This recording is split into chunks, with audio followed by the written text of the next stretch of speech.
Olá pessoal, tudo bem? Sejam todos muito bem-vindos ao Prevcast, o seu podcast de direito previdenciário. Aqui você fica por dentro dos bastidores do direito previdenciário e te tem alguns insights para você poder utilizar aí no seu escritório. O cara de hoje que eu vou entrevistar conhece muito do direito previdenciário, como tem sido habitual aqui, então fica comigo até o final, porque eu tenho certeza que você vai se beneficiar com o tanto de dica que ele vai dar para a gente. Aliás, o cara conhece muito de direito previdenciário, é professor, está no CRPS. Então aguenta um minutinho aí. Antes, aproveita, se inscreve no canal, compartilha nos seus grupos de WhatsApp para a gente formar uma grande comunidade de previdenciaristas e comenta aqui o que você tem achado dos nossos episódios. Me fala como que você assiste o Prevcast, é na academia, é no carro. Eu assisto muito no carro, reassisto no carro, então comenta aqui, vamos bater um papo de como tem sido para você, os insights que você tem tido em relação aos programas que nós temos colocado aqui. Bom, apresentar para vocês ele, que é fera em direito previdenciário, já me contou algumas coisas interessantes nos bastidores aqui que a gente vai desenvolver no programa. Seja muito bem-vindo, Lucas Costa, tudo bem? Tudo bem, muito obrigado pelo convite. Uma curiosidade, antes de você fazer esse convite para estar aqui, eu já era seguidor, já curtia, já assistia os episódios e falava, algum dia eu estarei lá. Olha aí. Foi mais rápido do que eu imaginei. Foi rápido. A gente se encontrou num evento lá em Itaquera, da Mauro. Pô, aliás, assim, o Lucas deu um show, né? Deu um show lá, o Lucas era um dos palestrantes lá, falou muito bem sobre CRPS, trouxe várias dicas legais e mostrou como é importante trabalhar no administrativo, né? Seja na parte do próprio INSS ou do conselho. Então, acho que a gente vai falar bastante coisa em relação a isso. Acompanha a gente até o final. E aí, quando o Lucas, ele começou a falar com aquela desenvoltura bacana, eu falei, tá louco, não? Peraí. Deixa eu trazer ele pro Prevcast. Muito obrigado. Fico lisonjeado. Imagina, é uma honra. Eu queria entender, Lucas, me conta, você falou que agora não está advogado, né? A gente estava conversando nos bastidores, mas como é que tudo começou? Como é que o Lucas chegou no direito previdenciário e depois como é que você saiu? O que aconteceu? Aliás, o que aconteceu a gente vai deixar para daqui a pouquinho. Como é que você chegou no direito previdenciário? Essa pergunta ela é muito interessante. Eu sou formado há aproximadamente 10 anos e eu estou no direito previdenciário para valer, estudando, me especializando desde o início da pandemia, 2020. Eu sempre tive um caso ou outro de direito previdenciário e eu fazia daquele jeito, com a experiência de vida, assistia um videozinho no YouTube para fazer um caso específico. Hoje eu não tenho mais vergonha de falar isso porque eu me especializei posteriormente. Mas desde o início da minha advocacia, eu tentava outras áreas. Gostei muito de direito do consumidor, já gostei muito de contratos, já gostei muito de responsabilidade civil, mas onde me encontrei mesmo foi no direito previdenciário. Assistindo uma aula da professora Priscila Machado, já disse isso a ela, que ela mudou a minha vida quando eu conheci e entrei para uma pós-graduação dela e me especializei. A partir dali eu falei, não, agora eu realmente me encontrei. Tanto que de 3 anos para cá, 2 anos e meio aproximadamente, eu me dediquei exclusivamente no escritório de advocacia ao direito previdenciário, até ser aprovado no concurso do CRPS. E aí não podia mais advogar em face do INSS. Aí continuei na advocacia trabalhista, que eu ainda tinha algumas ações de servidores públicos municipais.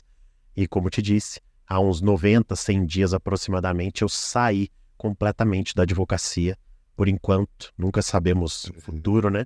Para me dedicar exclusivamente a dar aulas, dar cursos e ao conselho de recursos. Então, resumindo, é isso. Eu me recordo que na faculdade eu tinha absoluta certeza que eu ficaria no direito do consumidor. Participei de um programa de estágio do Ministério da Justiça em Brasília. Fiquei 30 dias em Brasília, tudo pago pelo governo federal, dentro do Ministério da Justiça. Falei, é isso aqui. Escrevi um livro, participei da escrita de um livro de direito do consumidor. Só que na prática Quando eu comecei a advogar, a pessoa me procurava. A minha televisão deu problema. Falava, puxa vida, como é que eu vou ganhar dinheiro com isso aqui? O meu nome foi negativado no Serasa. Aí vinha um dano moral de R$2.000, 30%. Como que eu vou viver disso, né? Comecei a trabalhar com outras áreas, trabalhista, previdenciário. E aí, depois de um bom tempo, eu fui me especializar e me apaixonei totalmente. E estou aqui, inclusive, no Prevcast. Interessante. Você já tinha uma inclinação para o social, porque de alguma forma o direito do consumidor ele está protegendo uma classe que... O hipossuficiente. O hipossuficiente. Exatamente, perfeito. Mas aí, você já trabalhava, então, de forma autônoma? Autônomo, advogado autônomo, escritório próprio. Eu tinha mais 2 sócios nesse escritório. E o escritório de interior, né? Fazíamos de tudo. Lá em Cruzeiro? Lá em Cruzeiro, exatamente. Vale do Paraíba. Legal. E o que mais aparecia no início era mesmo o direito do consumidor. E aos poucos, naturalmente, com a especialização, fazendo um bom trabalho em outras áreas, vai agregando outros serviços e os clientes naturalmente nos procuram, né? Os sócios também eram dessa área do consumidor? Não, eu fazia direito do consumidor. Um outro sócio fazia bancário, um outro sócio fazia trabalhista, então eu ficava com o direito do consumidor. Com o celular que deu problema, com o empréstimo consignado que a pessoa não autorizou, que é uma ótima ação, não discordo disso. Mas não dá para um escritório viver só disso, né? E aí fui trilhando outros caminhos e o previdenciário me pegou de jeito. Pô, você tocou num ponto, até queria já fazer uma reflexão técnica com você desse comecinho, né? Você falou, indenização de R$2.000. Em alguns casos, de fato, a indenização não tem que ser muito maior. Mas você pega, por exemplo, empresas como a Vivo, né? Que, não entrega o serviço, cara, de telefonia. O Brasil, telefonia é muito ruim, né? A gente tem vários outros serviços que também falham bastante de grandes empresas. Quando a gente fala de dano moral, a gente está falando de efeito educativo, naquele, então, que tem o poder, e o efeito... sancionatório, vamos chamar. Exato. Educativo, punitivo, sim, né? E também você devolve ao cidadão, em forma de pecúnia, de dinheiro, né? O dano que ele sofreu. E aí você vê danos de R$2.000. Você acha que o Poder Judiciário no Brasil, ele sei lá, assim, vou utilizar um termo vulgar, mas para a gente entender, passa a mão na cabeça de alguma forma?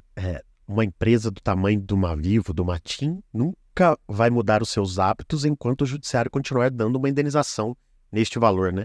R$2.000, prefiro continuar errando. Cadê o caráter pedagógico aí, né? Não ensina nada a ninguém. Perfeito. Mas também temos que pensar do outro lado, que banalizariam as ações, que a advocacia em massa entrariam com muitos processos, então teria que achar o meio termo. Mas R$2.000 realmente é complicado. E eu vi na prática R$2.000, R$1.500, R$3.000. A gente estava conversando aqui agora nos bastidores, né? Esse colega que veio de Santa Catarina, ele vendeu um produto de R$40 e de fato a operação dele falhou, não me entregou. Aí ele tá tomando uma ação de indenização de R$3.000. O cara tá maluco lá. O empresário não entende, assim, que muito provavelmente não haverá essa indenização, sim, no caso dele, mas é doído também pro empresário, assim. E eu acho que os advogados, interessante, o Lucas falou de uma coisa interessantíssima. Você vai fazer todo um processo judicial para no final ganhar R$600? Perfeito. A ansiedade do cliente, a delonga, tantas mensagens de WhatsApp respondidas, tem que colocar na ponta do lápis se compensa, né? E aí você fez a pós com a Priscila, com a doutora Priscila Machado. Pós-graduação do Legale, vocês podem... O Merchan. A pós-graduação do Legale, gostei demais. Continuei, hoje já fiz, inclusive, outra pós-graduação. Inclusive no Legale também, um MBA em acidente do trabalho, que eles têm também, que foi ótimo. E continuei. Hoje em dia estou fazendo mestrado, inclusive, na área. E pretendo não parar. Até onde a motivação me levar, estou indo. E é gostoso, né? Quando a gente pega o gosto. Muito bom, verdade. Você tá seguindo agora o caminho acadêmico mesmo. Acadêmico, exatamente. E você vem num momento de mudança, né? Você vem num momento de mudança do direito previdenciário. Porque, por exemplo, eu comecei em 2005. Eu vi algumas coisas, mas eu realmente me acostumei bem. Eu criei uma base muito daquela visão de direito. E é difícil agora você pegar e mudar o direito, mudar a compreensão. Óbvio que você tem aquela base, né? Mas foi um choque pra gente. Você já começa com tudo. Você chegou a ter que estudar também todo aquele... Tem que estudar, porque não tem jeito, né? Você tem que aplicar o direito no tempo, né? Exatamente. Aí você precisa entender tudo. O direito adquirido, né? Tive que estudar, com certeza. Eu creio que tenha sido mais fácil para mim, porque como eu comecei a estudar de verdade posteriormente à emenda constitucional, à reforma da Previdência, então não teve aquele baque daquela mudança do advogado que já estava com tudo na cabeça e teve que mudar o pensamento. Eu já comecei a estudar depois da emenda, então creio que tenha sido mais fácil. Para o advogado mais experiente, que já estava há 35 anos para o homem, 30 para a mulher, está resolvido. 65 anos para o homem, 60 para a mulher. Ah, não, eu comecei já comecei no difícil. Então não teve muito problema. Mas imagino que muitos clientes que te procuravam ainda estavam igual a mim naquela visão de, pô, eu tenho 35 anos, doutor, como é que eu não me aposento? Perfeitíssimo. Muito disso? Perfeitíssimo. Eu advoguei no Previdenciário até 1 ano e meio atrás, mais ou menos, antes de entrar no conselho, e eu sempre, o meu tema já estava batido, já saía decorada a frase da minha boca, explicando para os clientes, na linguagem que o cliente entendesse, que não é mais assim, desde novembro de 2019 mudou, mas até mudar essa cultura vai ser muito difícil, né? Vai. Ainda mais, imagina, para a gente já é complicado aprender um pedágio, uma regra de pontos, imagina o cliente entrar isso na cabeça dele, mas com o tempo a gente consegue. Eu atendi alguns clientes que não entendiam ainda aquela emenda que tivemos em 98. Sim. Que já mudou o tempo ali. Nem deu tempo de entender e já mudou de novo. Já mudou de novo. Terrível. E aí você foi para o conselho. Como é que foi isso? Como é que foi a sua chegada no conselho? A decisão de ir para lá e entrar? Interessantíssimo. Eu não conhecia o conselho de recursos. Eu sempre advogava no judicial. O cliente me procurava com a cartinha de indeferimento e eu tinha ali na minha cabeça 3 ou 4 soluções que eu utilizava. Entrar com um novo requerimento administrativo, com mais documentos, com uma instrução melhor, fazer um pedido de reabertura de tarefa, que às vezes funcionava, um pedido de revisão de ato de indeferimento, que às vezes funcionava. Se nenhum desses 3 fosse dar certo, ação judicial, ponto final. A última hipótese que eu utilizava era um recurso administrativo. Não posso dizer nem a última hipótese, porque eu fiz na vida 2 recursos administrativos ao CRPS. E errei ao fazê-los, porque eu entrei com uma ação judicial concomitante, e não pode. A partir do momento que se entra com uma ação judicial, está renunciando ao recurso administrativo. E depois que fui aprovado no conselho, já te conto como aconteceu o processo, cada processo que eu analiso no conselho, eu lembrava de um caso no escritório que eu poderia ter tido mais êxito ao levar ao conselho e levei à justiça. Posso ter ganho na justiça esse processo, mas no conselho eu fugiria do precatório, às vezes eu receberia mais rápido, teríamos a opção de utilizar o mandado de segurança para impulsionar, coisa que na justiça não tem, né? Além de entendimentos diferentes. Uma análise de um PPP, por exemplo, eu entendo que seja melhor no CRPS. Um período de segurado especial, eu entendo que seja melhor levar ao CRPS, porque depois tem uma segunda chance na justiça. Então, essa dor de cotovelo eu tenho até hoje, de não ter estudado, não ter me preparado suficientemente à época para levar os recursos ao CRPS. E aí eu coloquei na minha cabeça, a partir de agora que eu vi as vantagens do CRPS, vou difundi-las, vou levar as pessoas para que não cometam os mesmos erros que eu cometi à época. Bacana. Mas sobre o processo seletivo é interessante, porque como eu não conhecia direito do conselho, eu tinha ainda aquele pensamento de é o próprio INSS que está julgando, não é um outro órgão. É uma segunda instância do INSS, vamos dizer assim. E aí um belo dia eu estava mexendo no Instagram e apareceu um story, eu não me lembro qual professor postou, vagas abertas para conselheiro do CRPS. Falei, opa, como que funciona isso aí? Comecei a procurar sobre o cargo, achei pouquíssimas coisas, pouquíssimas. Quanto ganha, onde trabalha, e estava num momento de mudança dentro do conselho, até por causa da pandemia, deixando de ser presencial para ser remoto. E comecei a pesquisar, chamei alguns conselheiros no direct. Eu lembro que eu chamei uns 3, 4. Ali eu conheci. Pesquisei, comecei a jogar no Diário Oficial. Nossa, fui atrás. Achei no direct, sem nenhum professor. Às vezes pessoas sem nenhum conhecimento de Instagram, de nada, mandavam mensagem no direct, me respondiam. Ah, é assim que funciona, é assim que participa. Falei, vou participar. Inclusive, não sei se você sabe, neste momento estão abertas as inscrições para conselheiro do CRPS. As inscrições vão até o dia 25 de outubro. Tem mais de 300 vagas abertas. É muito interessante. Eu postei esses dias no Instagram, deu um reboliço no meu direct, porque tem bastante gente que se interessa. A atuação no CRPS, ela é feita por êxito, por produção, vamos dizer assim. A gente ganha por processo julgado. Se um determinado mês eu não julgar nada, eu não ganho nada. Só que eu posso julgar até 200 processos. Então, até 200 processos. Uma pessoa, um conselheiro que consegue julgar 200 processos, ele tem um belo de um salário. Se comparado à advocacia associada, digamos assim, ou até uma pessoa que está no início da profissão, o salário de um conselheiro do CRPS é ótimo. Ainda mais comparando uma cidade do interior como a minha. Mas, voltando aonde eu estava, não entrei no CRPS para isso. Entrei pensando na zona de conforto que eu queria sair, que eu sempre gosto de sair da minha zona de conforto, e pensando na experiência e no conhecimento que eu ia ter. E graças a Deus, estudei, tinha prova objetiva, prova oral, prova de títulos, e fui aprovado.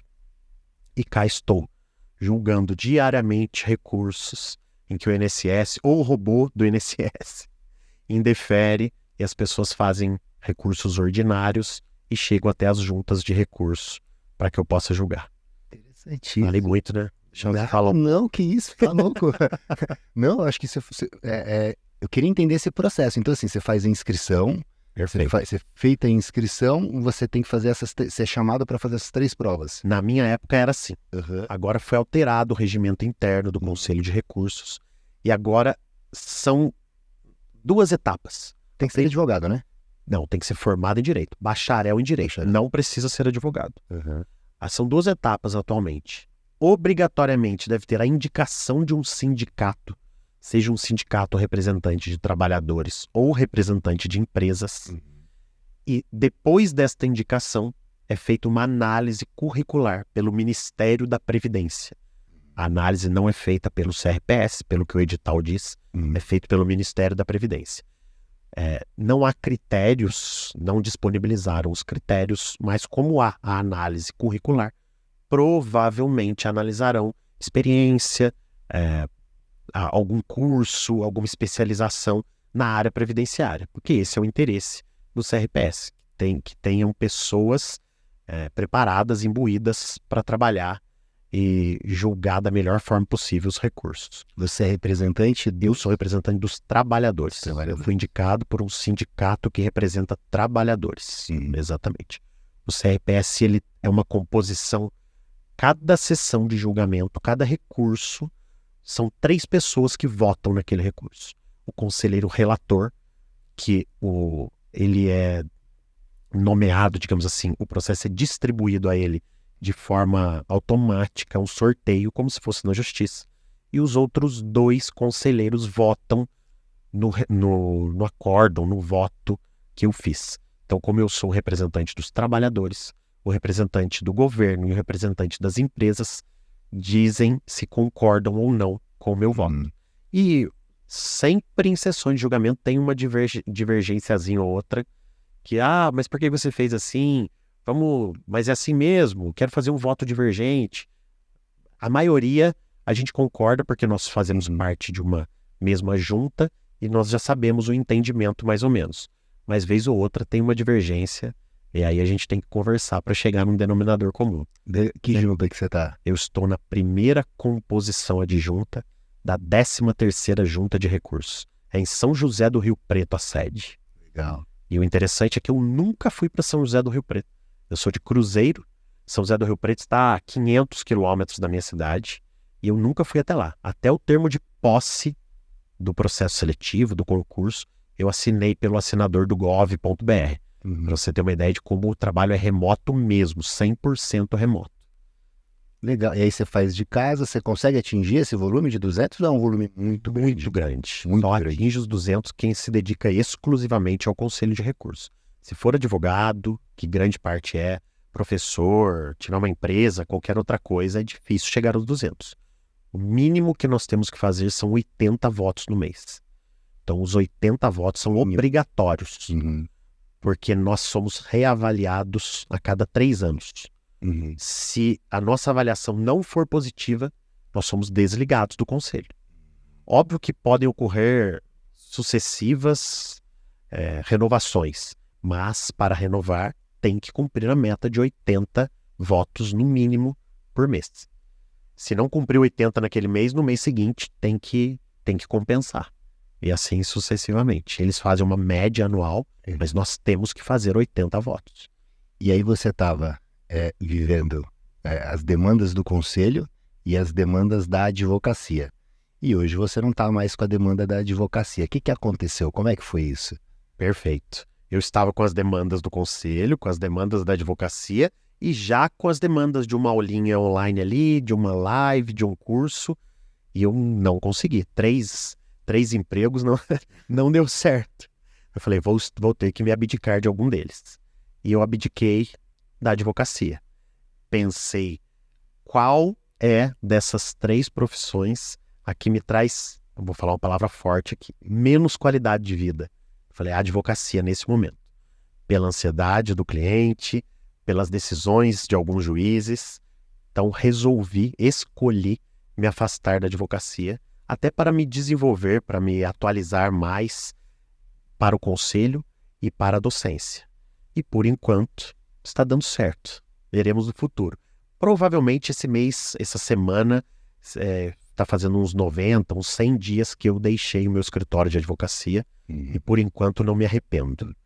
Até porque eu não podia mais advogar contra o INSS, então eu não tinha mais contato com a área previdenciária no escritório, então me deu uma desanimada maior. Então foi um fator preponderante também, foi esse.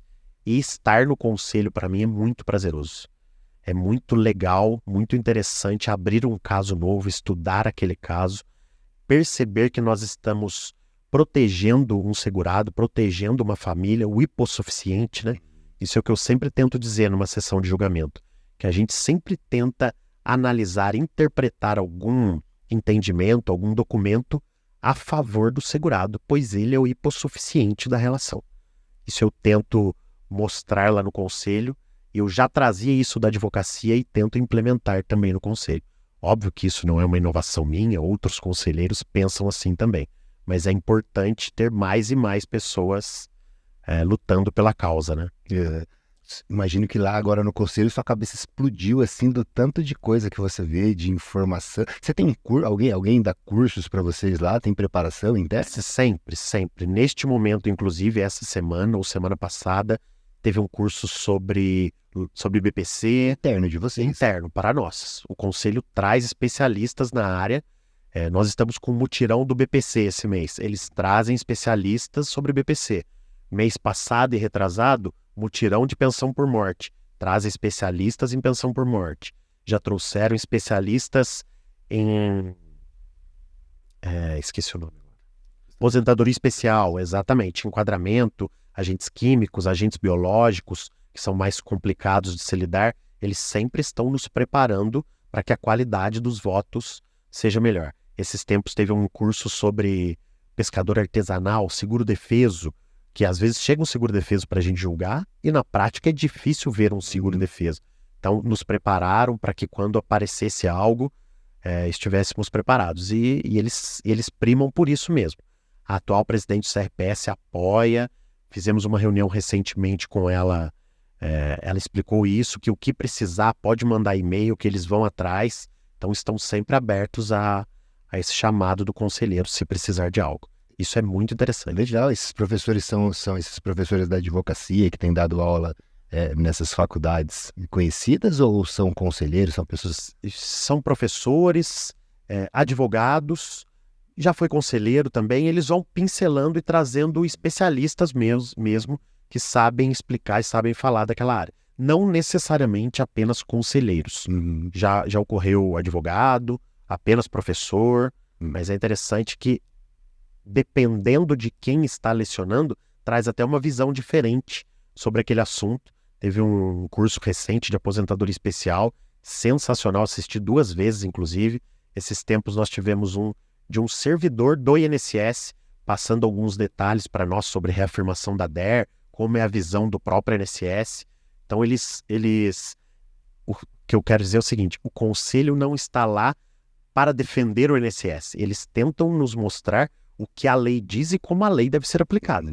E é para isso que nós estamos lá, para fazer o controle jurisdicional dos atos do INSS, sem puxar sardinha para um, sem puxar sardinha para o outro lado, mas sempre tendo em mente a proteção do hipossuficiente. Esse é o meu entendimento. Pô, legal. Ó. Eu vou tentar agora aproveitar esses minutos aqui para absorver muito conhecimento com o Lucas.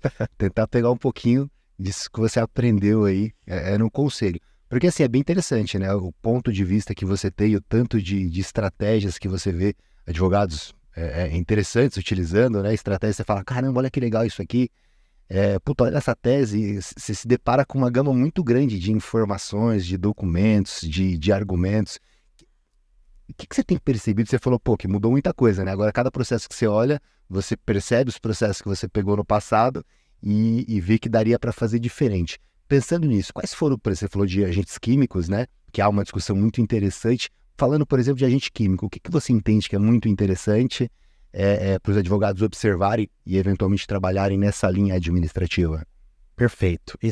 Semana passada eu dei uma aula sobre agentes químicos no curso da professora Jéssica.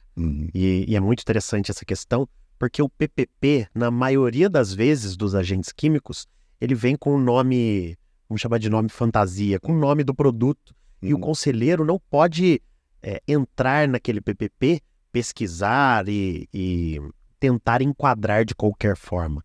Então, o que eu vejo que advogados fazem muito bem, é trazer junto com o PPP a FISP do produto. É muito raro. Eu vi uma ou duas vezes no máximo. Eu falei, olha, esse advogado está realmente preparado. E aí eu pude enquadrar.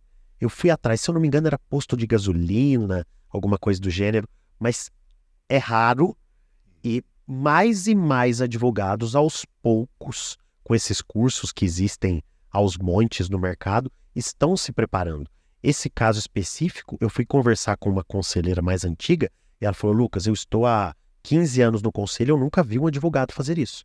Falei, olha que interessante, deve ter feito um curso, deve ter se preparado e apresentado a FISP do produto, que mostra as especificações, qual a composição, qual agente químico realmente consta naquele produto. E aí eu pude enquadrar.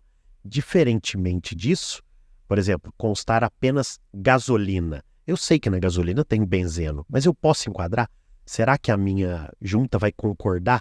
Mas se junto com esse recurso tiver a FISP, pronto, está feito. Você tem elemento que embasa. Perfeitíssimo, porque evita, inclusive, do INSS posteriormente fazer um recurso especial. E um recurso especial lá na Câmara de Julgamento, que é dado provimento ao recurso do INSS, lá na minha reavaliação 3 anos depois, eu perco pontos. Então eu tenho que estar sempre preparado e embasar as minhas decisões em entendimentos, inclusive da Câmara, para que isso não me prejudique lá no futuro. Não é só fazer um voto, eu entendo isso, eu vou fazer dessa forma. Não, eu tenho que ter o zelo, eu tenho que ter a precaução de me nortear na lei e nos outros entendimentos de dentro do conselho. Isso é muito interessante. Pô, legal. Então a FISP que fica como uma orientação para você, advogado, aí para utilizar no seu escritório. Aliás, equipe lá da Advocacia Schettini, vamos falar sobre isso, hein? Vamos ver se a gente está juntando ou não. Vamos ver se a gente está juntando ou não, porque eu fiquei na dúvida agora. No judicial a gente junta bastante isso. Eu realmente não tenho certeza no administrativo. Vou observar. É interessante. Interessantíssimo. Facilita para o conselheiro fazer o enquadramento. Temos o problema aí do hidrocarboneto, né? A Justiça, a TNU deu uma decisão em relação a essa questão, né? E o hidrocarboneto tem sido cada vez mais difícil para o advogado. Há, em relação ao hidrocarboneto, alguma interpretação interessante dentro do Conselho? Sim, nós temos uma resolução, não vou me lembrar o número, uma resolução do Conselho Pleno que permite o enquadramento dos hidrocarbonetos. Eu ainda não julguei em cima disso, mas eu tenho lá no meu banco de dados de acórdãos, e o dia que surgir alguma coisa, eu posso me embasar nesta decisão, que, se eu não me engano, é de 2020, recentíssimo. e se eu não me engano, também posso estar equivocado, o professor Gustavo Beirão, que é também conselheiro de recursos, ele fez o voto condutor, o acórdão, e é permitido sim. É muito complicado eu falar se enquadra-se ou não, porque cada junta, cada turma tem o seu entendimento. Mas estou dizendo, há precedente e há possibilidade de se enquadrar. Exatamente, exatamente. A análise do caso concreto é fundamental. E da documentação, né? Você citou um termo aí de TNU, eu acho muito interessante a gente falar da TNU, quando eu falo de razões recursais, que me perguntam, compensa fazer uma petição no recurso, as razões recursais? Compensa. Uma petição enxuta, de 2, 3 folhas, mostrando ao conselheiro, norteando o conselheiro quais são os fatos controversos naquele processo, mas sem citar TNU, porque nós não podemos utilizar decisões da TNU, temas da TNU, súmulas, o que seja, nas nossas decisões. Recentemente, desde dezembro de 2022, nós podemos utilizar STF e STJ em repercussão geral, já transitada em julgado, mas TNU não. E isso acontece muito. Advogados que não leram, não conhecem o regimento interno, tentarem fazer com que o conselheiro aplique temas da TNU. E nós, nem se eu quiser, eu posso aplicar tema da TNU. Essa possibilidade de se aplicar STF e STJ é perfeita, é maravilhosa, há entendimentos favoráveis no STF e no STJ, e deve ser demonstrado isso ao conselheiro, né? Nós não temos como saber todos os temas, todas as decisões de STF e de STJ. Então, se for para mostrar isso ao conselheiro, que coloque na petição. Transcreva, inclusive, olha, já transitou em julgado, dia tal, o tema é esse. Isso chama atenção. Fala, opa, realmente, vou pesquisar mais. Legal. Por que eu digo isso? Porque nós temos algumas normas que nos vinculam. Constituição Federal, leis federais, Decreto 3.048, nosso regimento interno, os nossos enunciados do Conselho de Recurso. Porém, essas decisões do STF e do STJ não nos vinculam.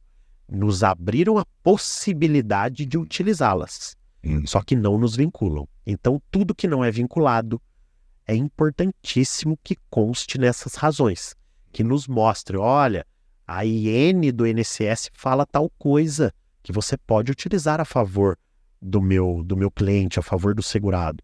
Aí eu vou falar, interessante, vou estudar para ver se eu posso utilizar mesmo. Isso é interessantíssimo e também são pouquíssimos advogados que utilizam a favor do segurado. A gente teve uma entrevista aqui com o professor Cláudio Vistuer, deixar o card aqui para vocês assistirem. Ele fala dessa situação, ele fala que vocês adquiriram um superpoder. Ele atribui a essa situação um superpoder. Ele diz, nós do INSS somos vinculados à normativa interna, né? Então portarias, instrução normativa, ele decide representando o INSS e representa a partir dos normativos internos do INSS. Mas ele falou, lá no conselho, o pessoal agora tem um superpoder, né, que pode decidir, e ele fala disso, não vinculado, mas há a possibilidade de utilizar decisões do STF e STJ para poder fundamentar aí eventual decisão dos seus processos. Você lembra assim, de alguma coisa específica, interessante, digna de nota aqui para o pessoal, de decisão do STF, STJ? Eu ainda não utilizei, mas tenho conhecimento que a primeira pessoa que utilizou, foi a professora Priscila Machado, com relação a eletricitário. Ela utilizou um tema do STJ, se eu não me engano. Eu tenho esse acórdão.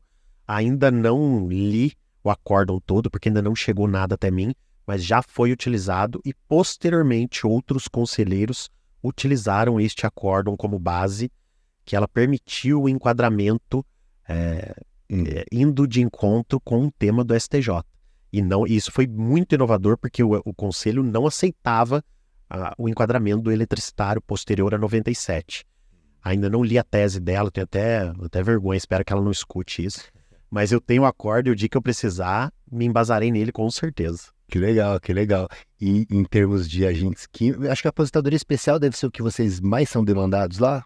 Olha, segurado especial, muito. Eu não advogava na época de advogado. Trabalhador rural, segurado especial. Então tive que me aprofundar, tive que estudar bastante o segurado especial, pois aparece muito. Os advogados utilizam bastante o CRPS no segurado especial. Todas as espécies de benefício, uma pensão por morte, que precisa comprovar a qualidade de segurado especial, às vezes um benefício por incapacidade, mas o que eu julgo, se fosse fazer uma estatística, creio que o maior número seja segurado especial. E benefícios por incapacidade, que há um volume muito grande. É muito fácil fazer um recurso para o CRPS, né?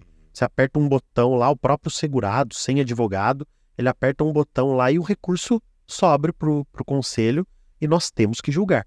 Às vezes, sem documentação, sem razões, mesmo assim nós temos que julgar. E às vezes a pessoa já até conseguiu o benefício que queria, ou já entrou na justiça, mas nós temos que analisar. Temos que ver se a pessoa já entrou contra o recurso, se já entrou na justiça, não podemos fugir da raia. Essa facilidade que o segurado tem de fazer o recurso pode ser que atrapalhe um pouco o nosso serviço por causa disso. É muito fácil, é muito intuitivo pelo aplicativo, a pessoa faz e às vezes nem sabe o que está fazendo, né? E às vezes dá certo, às vezes eu vejo que tem direito e dou provimento, inclusive, ao recurso. Mas pensando em incapacidade, que eu fico com uma dúvida agora, os casos de incapacidade, quando negado em decorrência da perícia médica, é muito mais difícil para vocês poderem reverter. Se não, talvez impossível aí de vocês reverterem, ou estou enganado nisso? Não, perfeito. Todo recurso de benefício por incapacidade que vai ao conselho, ele deve passar novamente pela perícia médica federal recursal.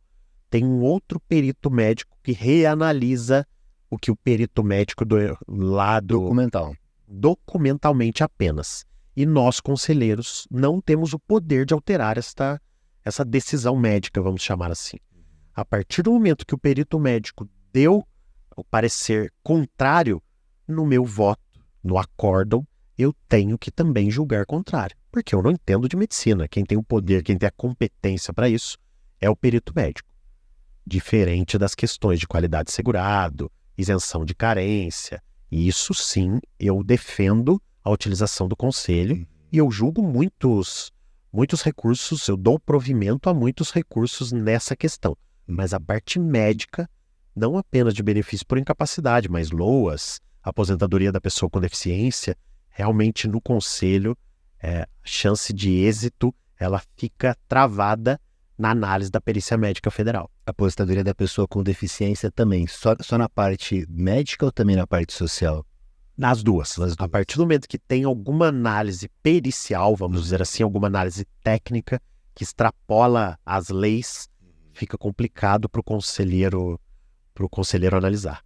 Por outro lado, quando é falta de qualidade, segurado, carência, aí vale muito a pena, porque você nem corre o risco de fazer outra perícia, né? E de repente tem um outro resultado. Perfeitíssimo. Você mantém a DER, né? Que é o que o advogado mais busca. E eu julgo sempre. Não tenho uma estatística na minha cabeça, mas carência, isenção de carência, qualidade de segurado, perfeitamente possível no Conselho de Recursos. Como é a sua visão em relação a agentes biológicos lá? O agente biológico, ele você gosta de pegar no... Eu falei que eu ia tentar extrair bastante, porque é interessante, a aposentadoria especial, a discussão de tempo especial é sempre muito discutido, né? Levamos a doutora Jéssica num evento da UAB, não sei se foi na estadual agora, foi sexta-feira que passou, como é gravado, mas enfim...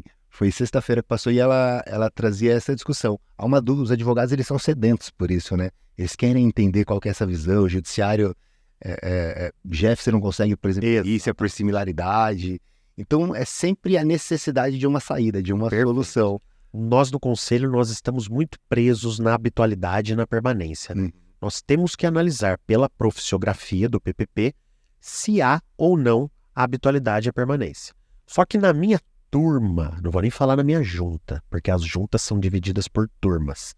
Na minha turma, nós enquadramos perfeitamente profissionais da saúde, dentistas, médicos, enfermeiros, E umas teses muito cabulosas, nós temos o entendimento de não enquadrar. Por exemplo, deixa eu ver se eu vou... Pessoal da limpeza que trabalha no hospital. Perfeito, exatamente. Como vai comprovar a habitualidade e a permanência nisso? Consta onde limpava, mas não limpava também uma parte que não tinha contato com o risco biológico? Essa parte eu acho muito temerária e a comprovação dessa habitualidade e permanência é a maior dificuldade.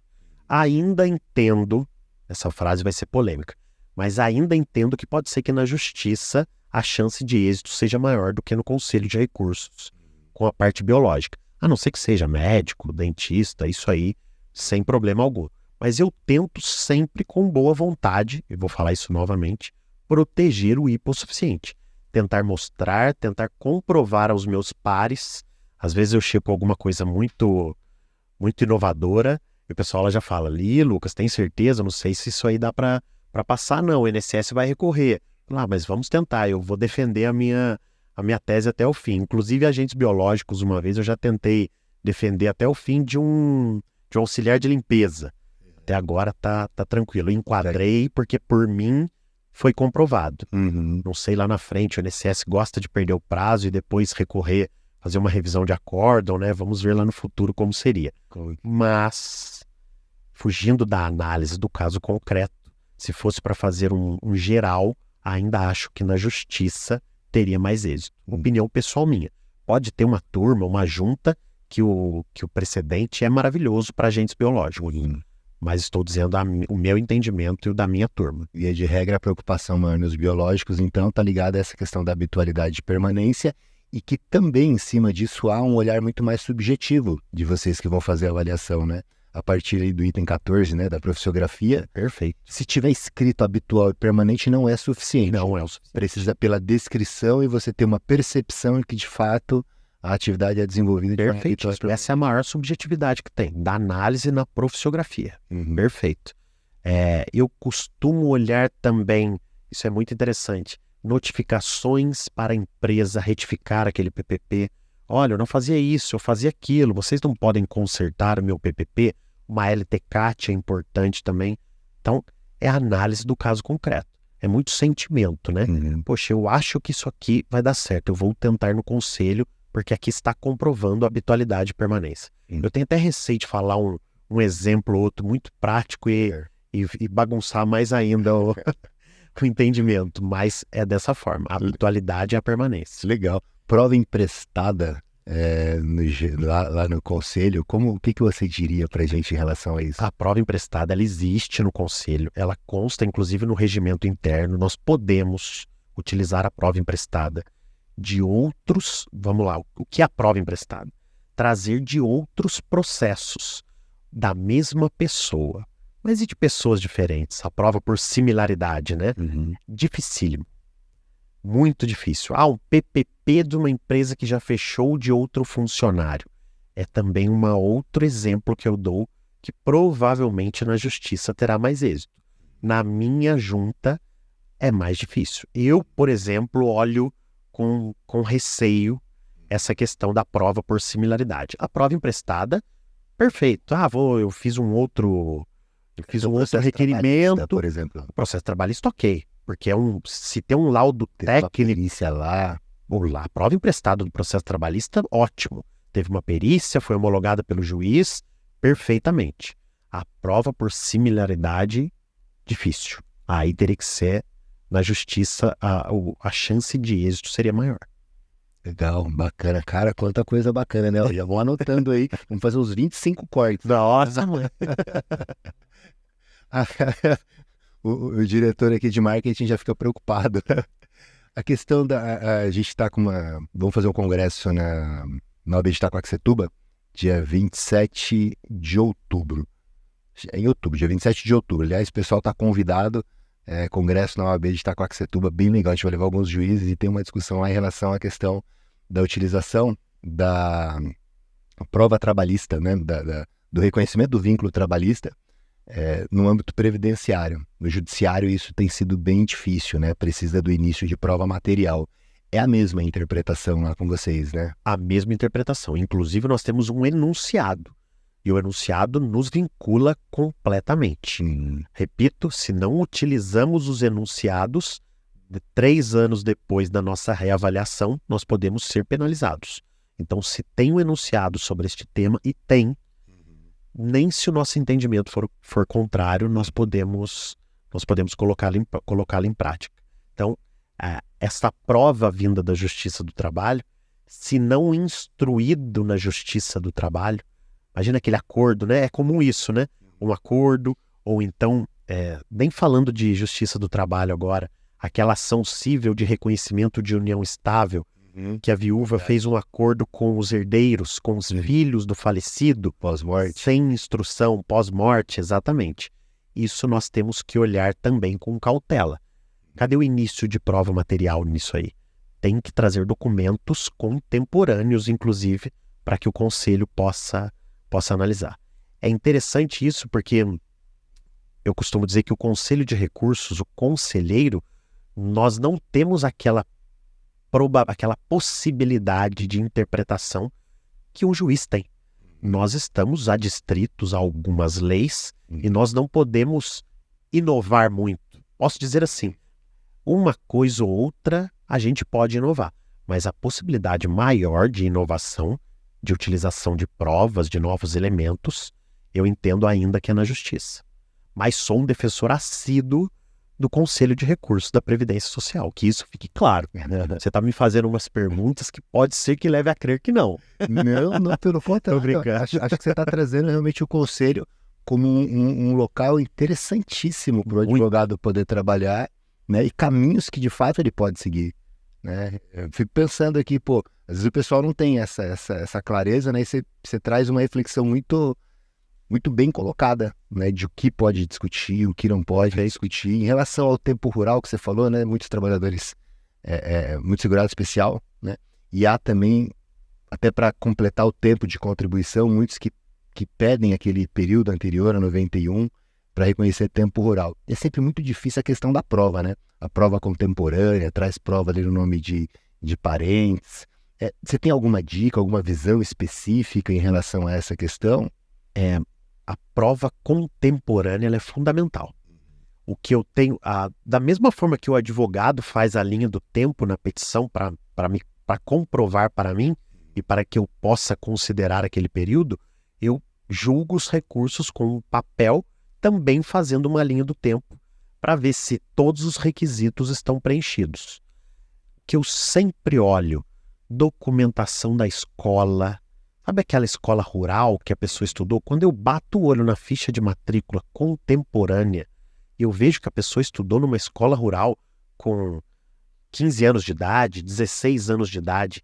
Nós temos um sentimento de que realmente aquela pessoa trabalhou rural e foi segurado especial. Há pessoas, há segurados, que trazem um pedido de enquadramento, de consideração, de cômputo de trabalho rural, mas trazem pouquíssimos elementos. Trabalhei 30 anos rural, mas traz pouquíssimas provas. Obviamente que nós sabemos que o trabalhador rural pode ser uma pessoa mais simples, que é difícil mesmo ter provas, mas um registro no sindicato, numa associação rural, numa cooperativa, algum início de prova essa pessoa tem que ter. Até porque nós, conselheiros, nós podemos baixar o processo em diligência e permitir uma JA, quando a gente vê que a documentação traz um início de prova, mas ainda não é o suficiente. Então, o advogado tem que ter zelo, o clichê, né, que o primeiro juiz da causa é o advogado. Então, ele tem que ter esse zelo. Será que com essa documentação compensa eu ir ao CRPS? Às vezes compensa eu ir direto para a justiça e levar as testemunhas direto na justiça. Não estou dizendo que eu não enquadro o segurado especial ou o tempo rural de um trabalhador rural, que é mais fácil. Enquadro, mas a documentação tem que ser robusta, suficiente para que traga o meu convencimento de que aquela pessoa realmente trabalhou rural. Certidão, esses são exemplos básicos, né? Legal. Certidão de nascimento dos pais mostrando que trabalham no campo. Aposentadoria rural dos pais. Pensou você mostrar ao conselheiro, olha, eu estou pedindo o meu tempo rural quando eu tinha 20 anos de idade e estou comprovando que o meu pai e a minha mãe aposentaram rural. Poxa vida, essa é uma prova, pode-se dizer até uma prova emprestada, porque trouxe a carta de concessão de um outro processo concessório. Então, essa análise documental, ela é importantíssima. Não adianta trazer só provas, aquela declaração do tribunal dizendo que do eleitor, do tribunal eleitoral, dizendo que a pessoa é trabalhador rural, coisas novas. Adquiriu um imóvel rural em 2018. Poxa, isso não vai comprovar nada lá atrás para mim. Então, pensem, analisem as provas. Se a prova não for robusta, as chances de conseguir no conselho são poucas, porque nós estamos mesmo adstrito à lei. Na justiça, neste caso que a prova não é robusta, provavelmente seria mais fácil de conseguir esse enquadramento. Acho que a portaria que instituiu a autodeclaração, ela trouxe uma nova interpretação dizendo que, acho que o documento rural ele serve para completar metade do tempo da carência, né? Perfeito. E daria aí 7 anos E meio. Isso tem sido aplicado, imagino? É aplicado. É aplicado tranquilamente lá para vocês, né? Perfeito. Nós não estamos vinculados a portarias do INSS, né? Nós só estamos vinculados às nossas normativas. Mas, inclusive, conseguir esses tempos, nós enquadramos um período de segurado especial em que a pessoa não apresentou a autodeclaração do segurado especial. Pois pesquisamos, estudamos e não há na lei a obrigatoriedade da autodeclaração. A pessoa me trouxe documentos suficientes para minha convicção e a razão do indeferimento do INSS foi apenas que ela não apresentou a autodeclaração. Então, para você ver como é interessante essa interpretação, que o INSS obrigatoriamente deve seguir as normativas deles e nós não precisamos seguir. E enquadramos mesmo sem a autodeclaração, porque as bases governamentais nos permitiam, traziam indícios de que a pessoa realmente... Indícios não, traziam provas de que a pessoa realmente era segurado especial. Pô, que bacana, que bacana. É muita coisa. E manja muito, né? Tudo isso que eu estou falando para vocês, eu aprendi dentro do conselho. Legal. Porque antes eu só ia para a justiça.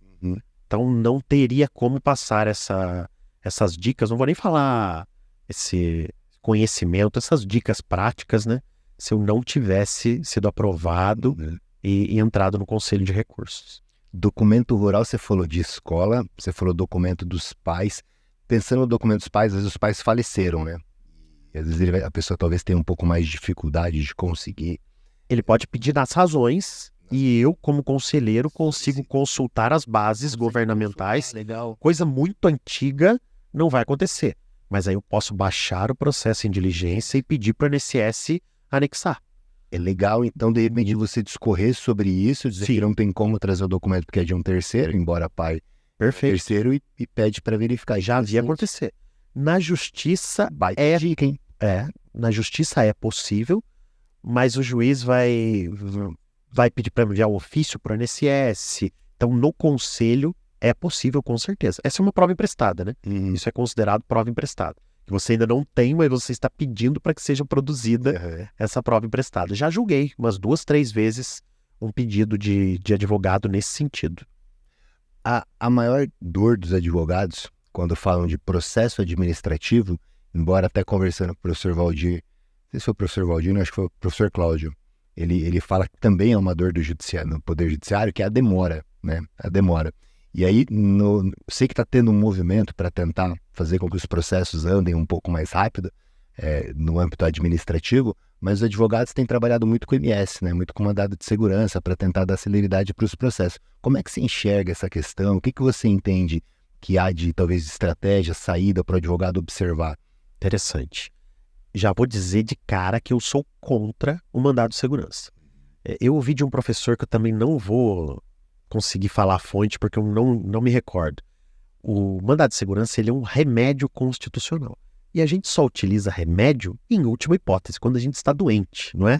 Então, a última das hipóteses deve ser o mandado de segurança. E eu sou completamente contra. Por quê? Primeiro, furar a fila de outros segurados que estão aguardando e que têm a mesma necessidade que o seu cliente. Não estou julgando as pessoas que utilizam, óbvio. Sim. Em segundo lugar, pois isso já aconteceu. o conselheiro não pode fazer nenhuma diligência naquele processo. Não pode determinar que o INSS faça uma diligência se tiver um mandado de segurança. Então, a partir do momento que chega até mim um mandado de segurança, eu tenho que julgar no estado que ele se encontra. Poxa vida, mas eu gostaria que esse PPP fosse retificado e aí eu enquadraria. Poxa vida, eu gostaria que esse segurado especial retificasse essa autodeclaração, exemplo. E eu não posso, porque tem uma determinação judicial de um juiz federal determinando que eu inclua o processo em pauta. Então, eu tenho que incluir o processo em pauta da forma que ele está. Eu tenho aqui na minha memória umas 2 vezes em que eu julguei e eu não iria julgar. Eu iria pedir uma exigência, um documento a mais e provavelmente eu daria provimento e eu não pude dar, porque o advogado impetrou o mandado de segurança. Então, a dica é muita cautela. O advogado ele tem que ter certeza absoluta que aquele processo está maduro e que todos os elementos do processo são suficientes para a convicção do conselheiro do julgador. Se ele tiver certeza absoluta, aí ele pode seguir adiante com a ideia do mandado de segurança. Do contrário, ele vai penalizar o cliente dele. Ele vai penalizar. E eu já vi, eu mesmo e outros pares que votam comigo, já penalizamos sem querer, não é culpa nossa, um segurado devido ao mandado de segurança. Não poder julgar como queria, mas como Exato. deveria, como necessitava, na verdade. Perfeito, porque não tinha aquele elemento, não constava aquele elemento. Às vezes até para descer para fazer uma JA, no segurado especial é mais comum de acontecer, ou numa pensão por morte, para comprovar a dependência, eu falar, puxa vida, não vou poder pedir esse documento ou essa JA, porque tem um mandado de segurança e obrigatoriamente eu tenho que julgar, sob pena de desobediência. Uhum. E há uma outra saída, um outro caminho que você, Lucas, faria se estivesse ali advogando com o INSS com conhecimento de hoje? Não tem. Não. Infelizmente. Nós estamos com o processo seletivo de conselheiro do CRPS aberto, com 306 vagas, se eu não me engano, e atualmente existem 500 e poucos conselheiros. Então, vai aumentar o quadro em 60%. A ideia do Conselho de Recursos é aumentar o quadro. Tem 520, 530, algo do gênero. E vão contratar mais 300. O processo seletivo está aberto para 300. Então, aumentará 60% no efetivo. Capacidade de 100 mil processos de julgamento, é isso mês? Acho que é 500 vezes 200, acho que é 100 mil. Não tem esse número. Então, imagina quanto aumentaria depois. Na verdade, isso pela demanda, mas não vai chegar, né? Porque você falou que é difícil de fazer. Exatamente. A meta é de 100. A meta é 80. O mínimo 80. Eu digo 100 mil, vai dar 500 conselheiros vezes 200. Eu acho que vai dar 100 mil. Entende? Mas desafogaria bastante se esses 300 entrassem mesmo, né? Com a média de tempo no conselho hoje, 1 ano e meio, não sei a sua experiência, 1 ano e meio, 2 anos, imagina que ideal é baixar aí para 6 meses, para 1 ano, um julgamento no conselho de recursos. Seria interessante. A justiça demora 2 anos, 2 anos e pouco para julgar um recurso. Recursos e tudo, né? Às vezes até tem uma decisão, uma tutela. Fora o precatório, né? Que podemos considerar o precatório na justiça e no conselho de recursos não tem o precatório. E com a PEC lá que nós tivemos aí, os precatórios ficaram... Dificultou mais ainda. Tem um projeto de lei para o destaque dos honorários na via administrativa, que está caminhando também, então tende a melhorar mais ainda. Nem precisará acompanhar o cliente no banco mais, dá para destacar os honorários. Independente do valor, né? Imagina umas parcelas vencidas de R$500 mil, destaca os honorários. Você acha que há muita divergência de decisões, de forma geral, assim, pensando mais de forma geral, das composições da junta de recursos, das juntas aqui e as dos outros estados? Existe. Há bastante... Há divergência. Eu tento estudar o entendimento de outras juntas e eu vejo que há. Até por isso, existe a Câmara de Julgamento, que é a segunda instância, e o Conselho Pleno. Mas há sim, inclusive e principalmente na interpretação da valorização, da valoração de um documento ou outro. Porque isso é muito subjetivo. Qualquer tipo de julgamento tem isso, né? Eu estou olhando essa prova aqui, para mim essa prova eu tenho convicção de que ela é suficiente para comprovar uma pensão por morte. Independente da contemporaneidade, vamos esquecer isso no momento. Aí eu analiso essa prova aqui, no meu entendimento ela não é o suficiente. Então é o subjetivo, é o interior da pessoa mesmo, é o sentimento, sempre em busca da proteção do hipossuficiente. Eu acho que a gente tem que sempre pautar nisso, mas há divergências, sim. E há divergências também nas câmaras de julgamento, entre uma e outra. E o advogado que sabe lidar bem com essas divergências, e eu já peguei recursos muito bem elaborados. Olha, a junta lá do Sergipe entende isso e vocês entenderam aquilo. Então eu quero levar esse recurso até o conselho pleno. E a pessoa consegue e às vezes tem provimento no conselho pleno. Legal. Eu não sei como um advogado desse lida com a ansiedade do cliente. Você imagina o cliente falando, o meu vizinho já aposentou há 2 anos e o meu ainda está em andamento. Mas é o advogado fazendo um bom trabalho para tentar trazer o melhor benefício para aquele cliente. Tem que explicar, tem que ser mostrado, mas boa sorte aos advogados. Legal, legal. Bom, vamos pensar aqui. Eu ia te fazer uma pergunta. A gente falou de pensão, a gente não falou. Pensão tem alguma coisa específica? Pergunta para mim da sustentação oral. Gosto de responder essa. Pô, me fala. Aliás, verdade, você comentou uma questão aí que eu fiquei com uma dúvida antes, que é o seguinte. Quando a gente faz as sustentações orais, e vocês já chegam, óbvio, com o voto pronto ali, né? Até por questão de otimização, há possibilidade de mudança. E o pessoal geralmente acompanha. As que eu fiz no passado, faz algum tempo que eu no escritório não faço. Tem outras pessoas que fazem. Mas eu não vejo tanto esse debate. Eu não sei se vocês fazem esse debate antes, mas geralmente no momento do julgamento não há muito esse debate. Já está todo mundo ali meio que convicto. Funciona mesmo a sustentação oral? E essa divergência, ela realmente existe entre vocês? Perfeito. Nós não debatemos antes e nem no momento, porque nós já sabemos mais ou menos o entendimento de cada um. A não ser quando é algo muito novo, às vezes um agente químico diferente que nunca surgiu, um agente biológico ou algum documento que eu quero que os meus pares, que eu quero saber o entendimento dos meus pares. Mas é raro. Normalmente a gente vai mesmo já com a convicção feita, a gente sabe quais são os recursos que tem sustentação oral e a gente dá uma lida no recurso do colega e fala, não, ok, meu entendimento também é esse. Para não fazer o advogado esperar na hora, vou ler aqui. Não, a gente já lê antes. Mas o interessante, que eu sempre defendo da sustentação oral, é que eu já tirei, inclusive mês passado, 3 processos de pauta de julgamento, porque eu percebi pela sustentação oral que eu não vi um documento ou que o ponto de vista que o advogado estava dizendo, eu não tinha enxergado aquilo. Eu falei, poxa, que interessante. Não que eu vá dar provimento, mas que eu quero retirar de pauta para eu analisar se dou provimento ou não. Às vezes, uma reafirmação da DER...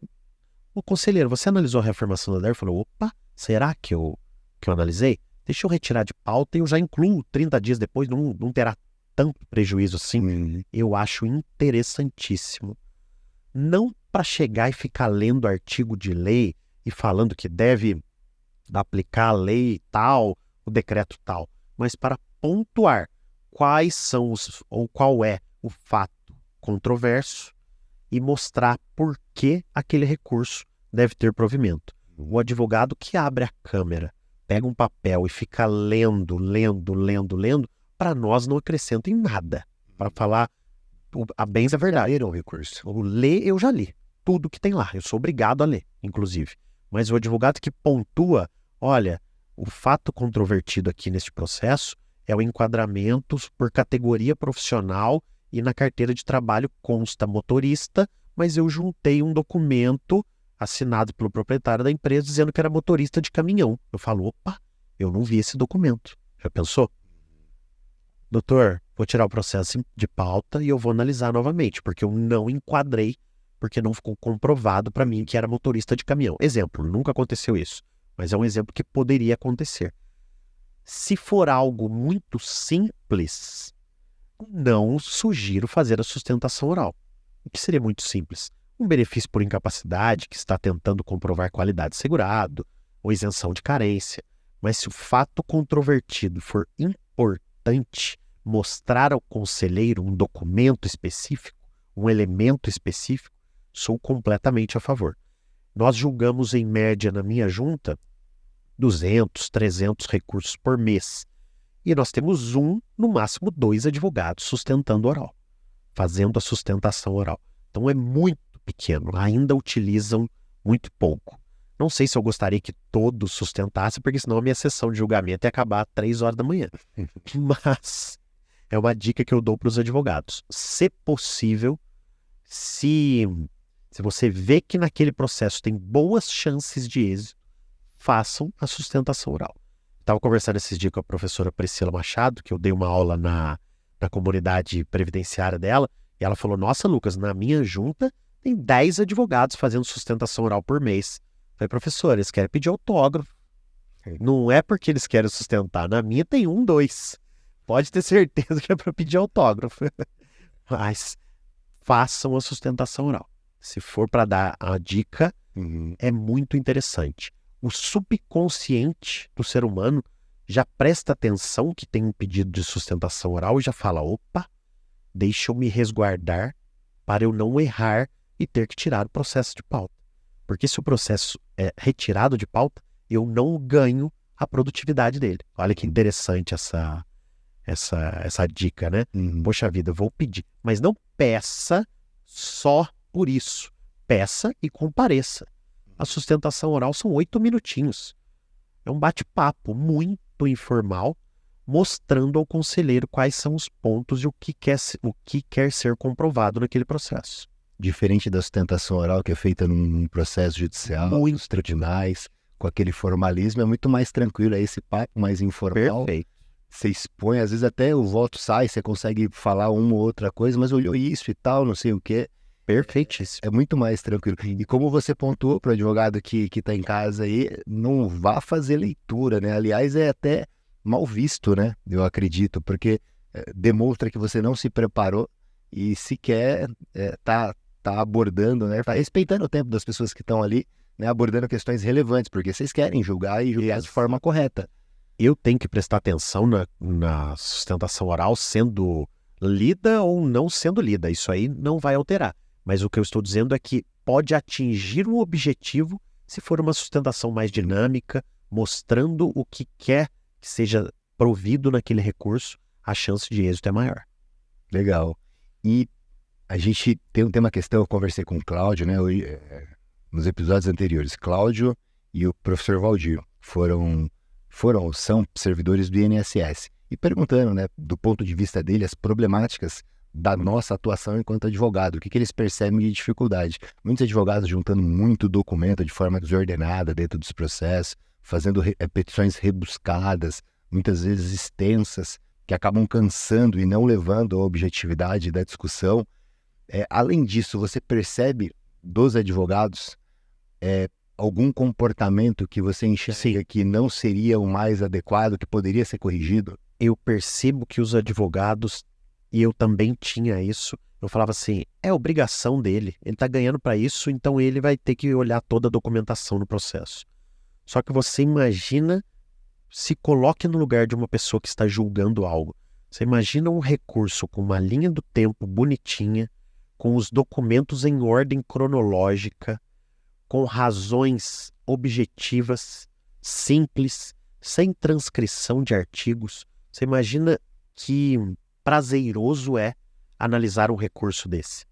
E pelo contrário, você imagina um recurso com os documentos todos fora de ordem, de ponta cabeça, acontece muito. Matrícula do imóvel rural, 8 folhas de ponta cabeça. Com uma petição de 10 folhas. Pode ser que tenha provimento? Pode, porque eu vou ter que analisar todas as folhas, todos os documentos até de ponta cabeça. Mas não seria muito mais fácil transformar aquela análise do julgador em algo simples, em algo prazeroso? E pode ser feito isso, é muito simples. Sabe aquelas petições, não sei se no seu escritório isso acontece, em que a pessoa ele cita algum fato ou algum elemento e coloca um print da tela, olha, estou citando o documento rural tal. e coloco print, uma faixa assim mostrando lavrador. Puxa vida. Obviamente que eu vou ter que descer e ver se esse documento realmente está no processo. Mas eu já olhei aquilo, eu já notei. Tem uma certidão de nascimento que consta lavrador. Então, não é perfumaria. Funciona mesmo. É muito mais fácil. Vou até puxar a sardinha para o professor Valdir agora. Quando vem mastigado, como ele é o direito mastigado, né? Então, se nós temos metas a cumprir, quanto mais facilitado for o trabalho para o julgador, as chances de êxito no recurso serão maiores, com absoluta certeza. Imagina eu abrir um PDF para julgar com 150 folhas e os documentos todos desorganizados. Eu não posso pular aquele recurso, porque eu tenho que seguir a ordem cronológica dentro do conselho. Mas que eu vou colocar a mão na cabeça e vou falar, puxa vida, esse aqui vai me dar trabalho. Diferente de um outro recurso também de 150 folhas, com os documentos todos em ordem, legíveis, não aquela foto de celular, algo legível. Isso parece que é básico, mas não, porque ainda chega muito recurso que a gente tem dificuldade até para ler o documento que está lá. Exato. Tá vendo a mesa, tá vendo o pé da pessoa e um pedaço de algo que parece um documento ali no meio. Exatamente. Então, facilitar. Eu coloco 4 adjetivos no recurso: simples, conciso, claro e objetivo.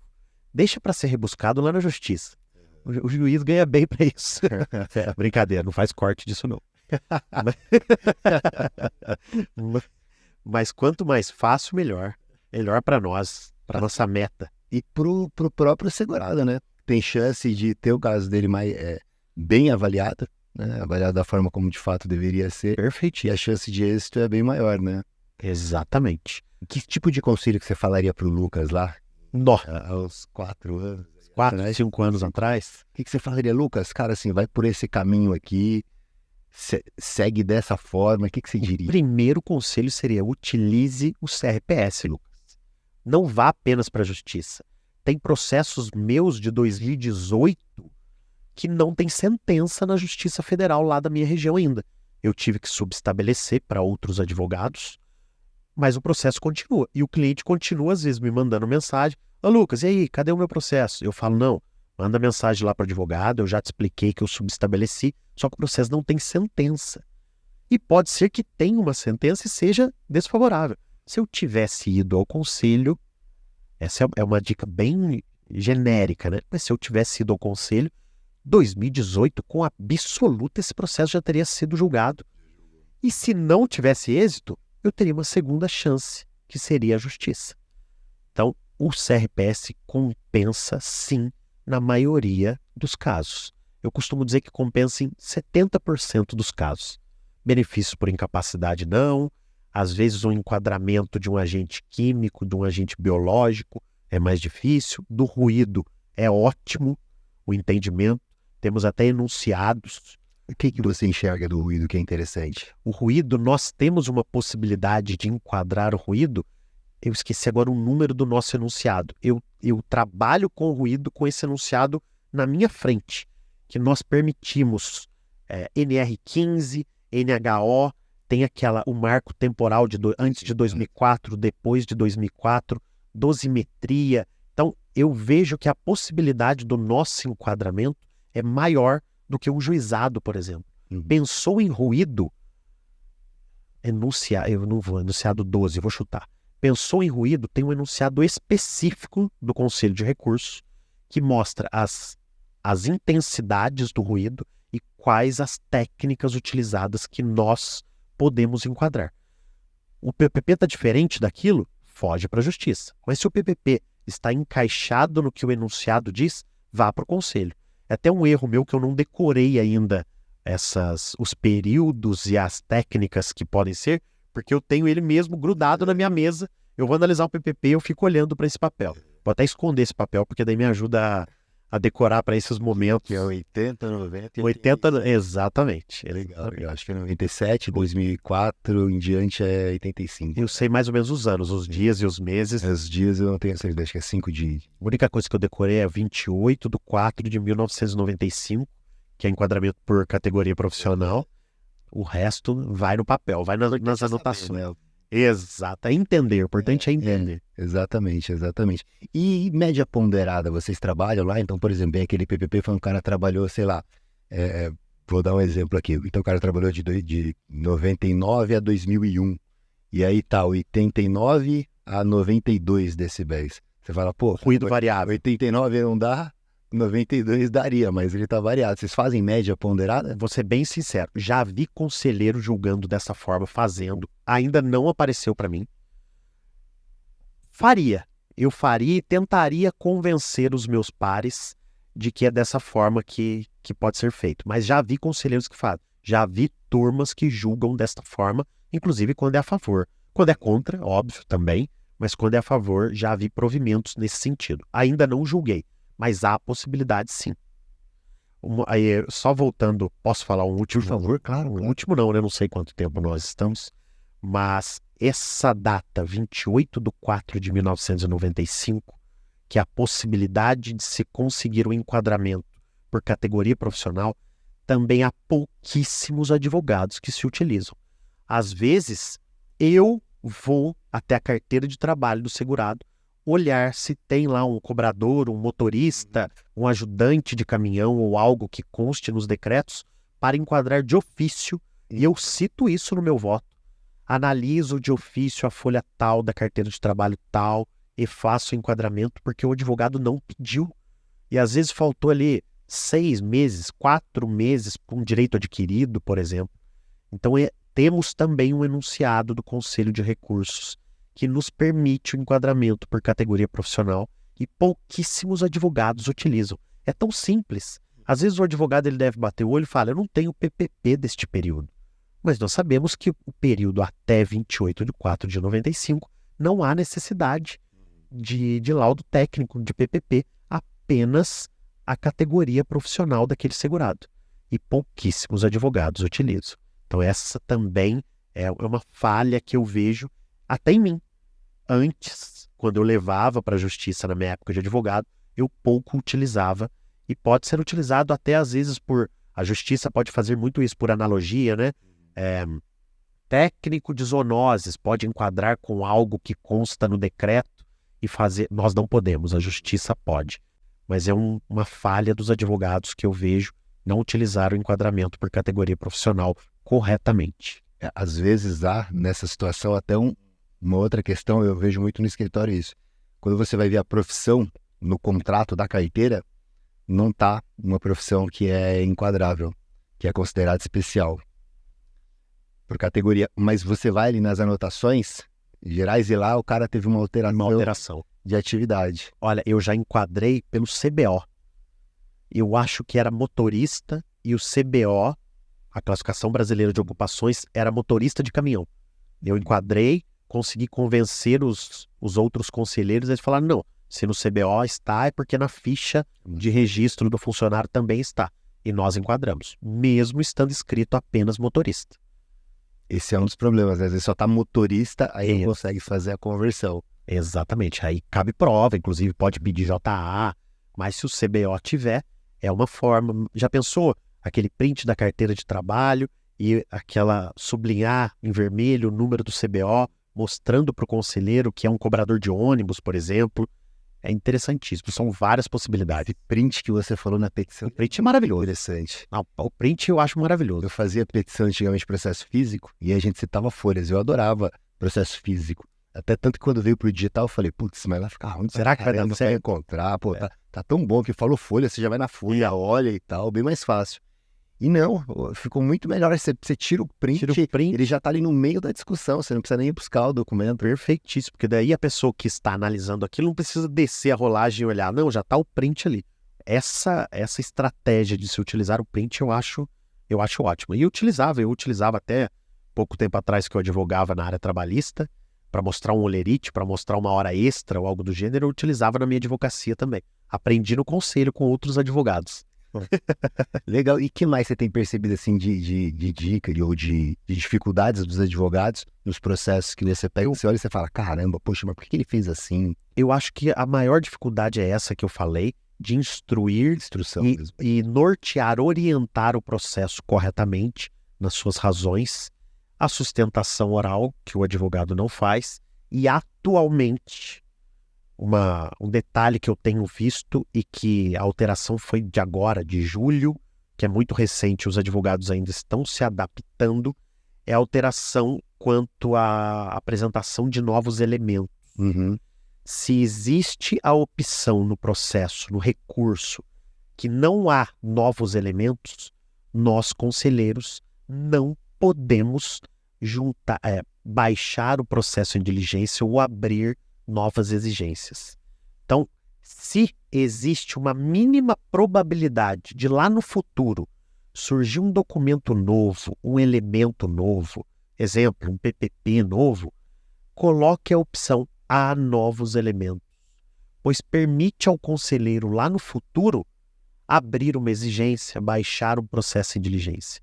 Pois se o conselheiro verifica que ele precisa melhorar aquela instrução, mas a pessoa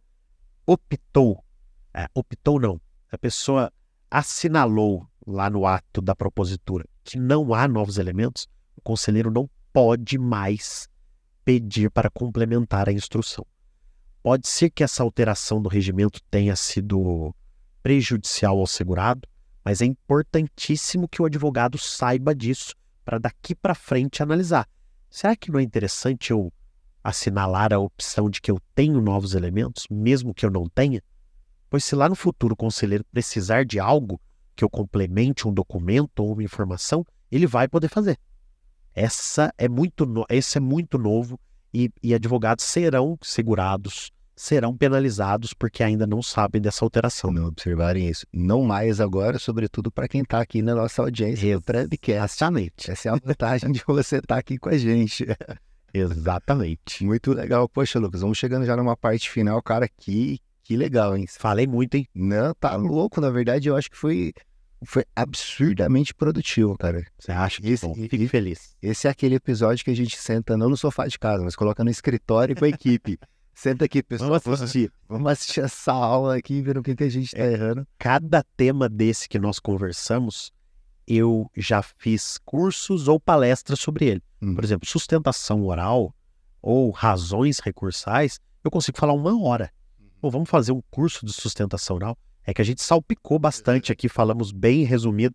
Agentes químicos, por exemplo, existem cursos, a professora Jéssica tem curso de horas só sobre agentes químicos. Nós estamos resumindo aos poucos, mas são pequenas dicas que podem transformar o recurso da pessoa num provimento. Né? Sim, é mais um direcionamento, assim, um caminho que você pode olhar e tal, e aí começa a buscar por meios próprios o conhecimento e a solução. E você falou uma coisa interessante, pô, vocês do conselho acabam sendo, de certa forma, também advogado, óbvio que não no intuito, né, com esse objetivo, mas acabam sendo um segundo advogado dos segurados, porque embora vocês vão fazer um trabalho imparcial, você falou, pô, eu olho realmente o direito como um todo, vocês fazem mais uma análise, se alguma coisa passar pelo advogado, é possível que com a experiência de vocês acabe não passando, né? Perfeitíssimo. E isso que você falou é muito interessante, porque conselheiros que advogam ou que já advogaram é a grande maioria.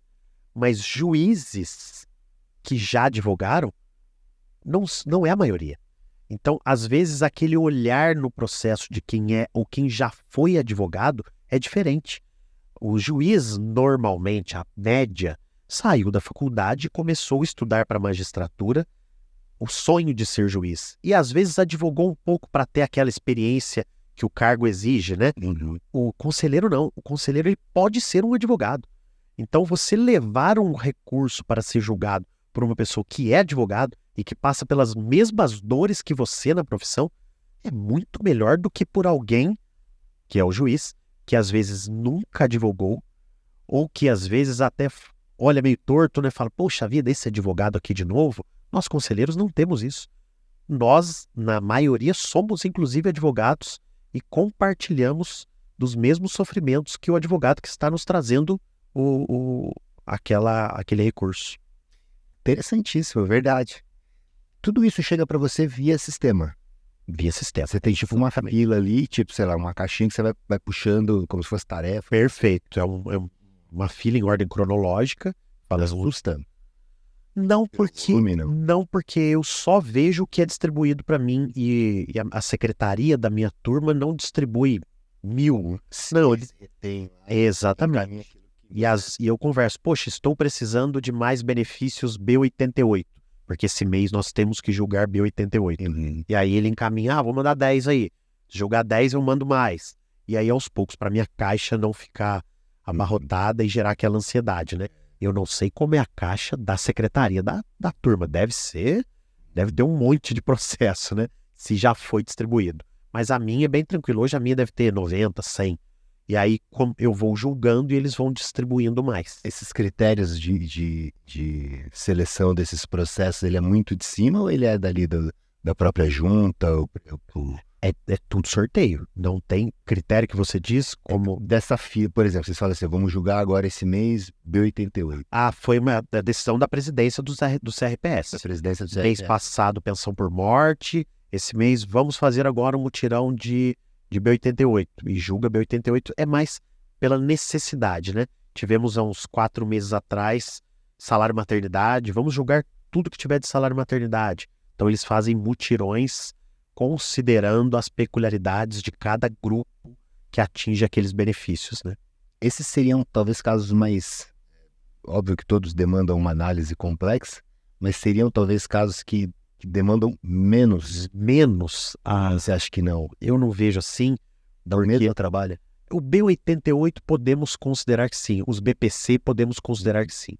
Mas as pensões por morte... a pensão por morte é fácil de julgar? Não é, porque às vezes me vem uma pensão por morte que eu tenho que analisar a qualidade de segurado especial.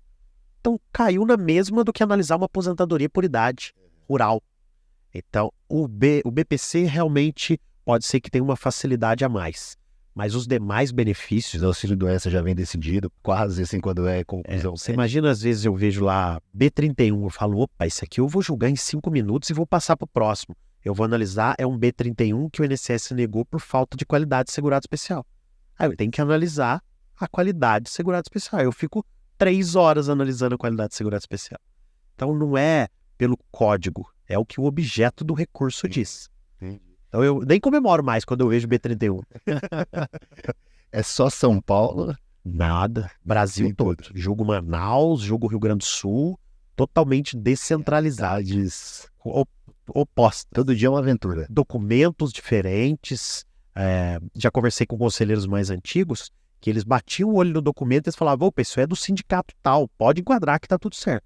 Agora vem Secretaria de Pesca do município tal, você tem que saber, será que é verdadeiro esse documento? Deixa eu ver se existe. Aí vem algo do Paraná, aí vem algo de Goiânia, e assim vai, Brasil todo. Agora que são os pós e os contras do trabalho remoto. Uhum. Antigamente, quando não era remoto, existia o julgamento por região. Agora, como todo mundo home office, descentralizado, eu pego Tem liberdade de horário e tudo. Totalmente. E é interessante que eu costumo julgar, às vezes, de madrugada. Às vezes, o advogado vai acordar no outro dia e eu incluí o processo dele em pauta 1h da manhã. E essa questão de incluir novos elementos no processo, o regimento interno só permite a inclusão até a inclusão do recurso em pauta. Então, às vezes, o advogado está assim, amanhã eu vou acordar e eu vou juntar esse PPP no processo. Ele acordou no outro dia, o Lucas já incluiu o processo dele em pauta, ele não vai mais incluir documento nenhum, porque o Lucas trabalhou até 2h da manhã nesse dia. Depende da agenda, obviamente, não é só. Ele perdeu a oportunidade. Então, importantíssimo saber. Eu não posso olhar qualquer documento para analisar se ele foi juntado no processo depois da inclusão em pauta. Uhum. O advogado não existe um sistema fácil de consulta igual existem os tribunais. Então, o advogado ele tem que consultar os recursos dele e se surgir um novo elemento, surgir uma nova prova, um novo pedido, que ele faça antes da inclusão em pauta. Se incluiu em pauta, eu tenho que vendar meus olhos e eu não posso olhar mais para aquilo. O que é muito comum é razões finais, memoriais.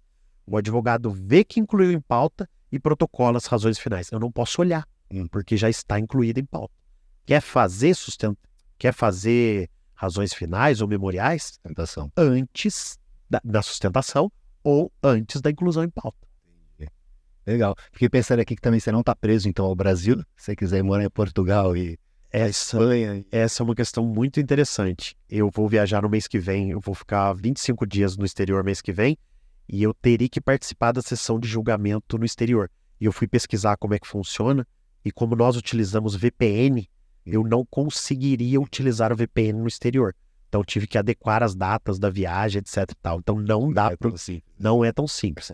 Parece que o VPN tem que pagar por hora no exterior, é um negócio complexo. Então eu preferi fugir dele. Então não dá para morar no exterior ainda não. Nem se o conselheiro quiser, ele consegue. Poxa, Lucas, cara, assim, muito, muito legal mesmo. Me sinto muito honrado com a sua vinda. E eu que estou honrado. Cara, e a advocacia, ela realmente deve estar se sentindo muito grata por tanto conteúdo que você trouxe aqui para eles. Será? E eu me sinto absolutamente grato, realmente, com tanto de conteúdo que você compartilhou. Foram realmente reflexões interessantes aí e práticas, né? Coisas que eu posso chegar segunda-feira e conversar com o pessoal da equipe. Sim. Né? Então, muito, muito legal mesmo. Te agradeço. Peço para que você fique à vontade aí para fazer suas considerações finais aí, conversar com o nosso público. Eu acho que eu tenho uma consideração final apenas para fazer. Que quando eu decidi entrar nesse mundo de cursos, Instagram, palestra, etc., que foi em janeiro deste ano, eu falei, daqui a 2 anos, eu traço metas na minha vida. Eu falei, daqui a 2 anos eu quero participar de uma palestra numa OAB, eu quero participar de um podcast. E em 8, 9 meses da minha vida, me dedicando, estudando, eu consegui. Então estar aqui para você parece algo simples, mas para mim é a realização de um sonho, e não é clichê, é mesmo. Pensei que eu fosse atingir porque eu estou me dedicando para isso, mas pensei que eu fosse atingir mais no futuro. O Conselho de Recursos abre portas para isso. Pode ser que eu não estivesse aqui como advogado, pois existem muitos advogados, mas sou muito grato ao Conselho por isso, e obviamente que a minha dedicação, o meu estudo, mas essa é a consideração final. Te agradeço.